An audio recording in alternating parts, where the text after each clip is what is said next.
हरि ओम। श्रीमद् भगवद गीता जी के पहले अध्याय का महात्म्य।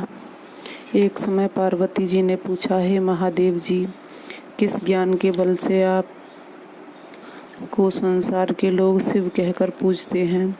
मृगछाला ओढ़े, अंगों में शमशान की विभूति लगाए, गले में सर्प और मुंडों की माला पहन रहे हो, इनमें तो कोई पवित्र नहीं है। फिर आप किस ज्ञान से पवित्र हो, वह आप कृपा करके कहिए। तब महादेव जी बोले, हे प्रिय, सुनो, गीता ज्ञान को हृदय में धारण करने से मैं पवित्र हूँ।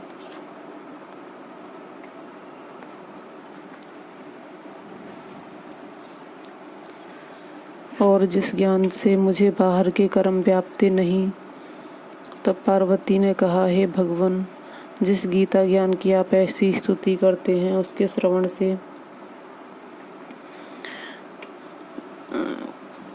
श्रवण करने से कोई कृतार्थ भी हुआ है। तब महादेव जी ने कहा, इस ज्ञान को सुनकर बहुत से जीव कृतार्थ हुए हैं और आगे भी होंगे। मैं तुम्हें एक पुरातन कथा सुना कहता हूँ, सो तुम श्रवण करो। एक समय पाताल लोक में शेषनाग की शैया पर श्री नारायण जी नैन मूंद कर अपने आनंद और आलस्य उन पुरुषों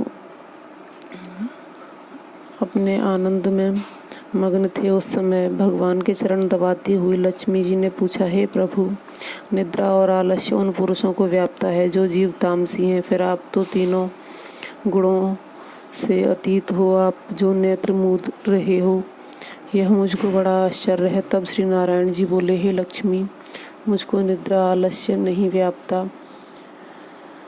एक शब्द रूप जो श्रीमद् भगवद गीता है, उसमें जो ज्ञान है, उसके आनंद में मग्न रहता हूँ। जैसे 24 अवतार मेरे आकार रूप हैं, तैसे यह गीता शब्द रूप अवतार है।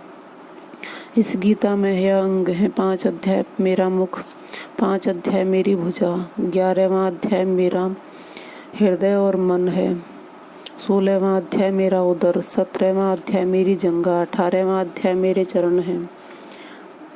सब गीता जी के जो श्लोक हैं वे मेरी नाड़ियाँ हैं, और गीता जी के अक्षर हैं सो मेरे रोम हैं।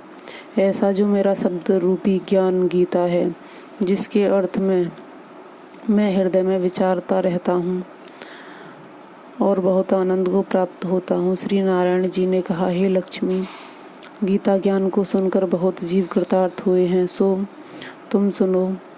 शूद्र वर्ण एक प्राणी था जो चांडालों के कर्म करता और तेल लवण का व्यापार करता। उसने बकरी पाली। एक दिन वह बकरी चराने वन में गया।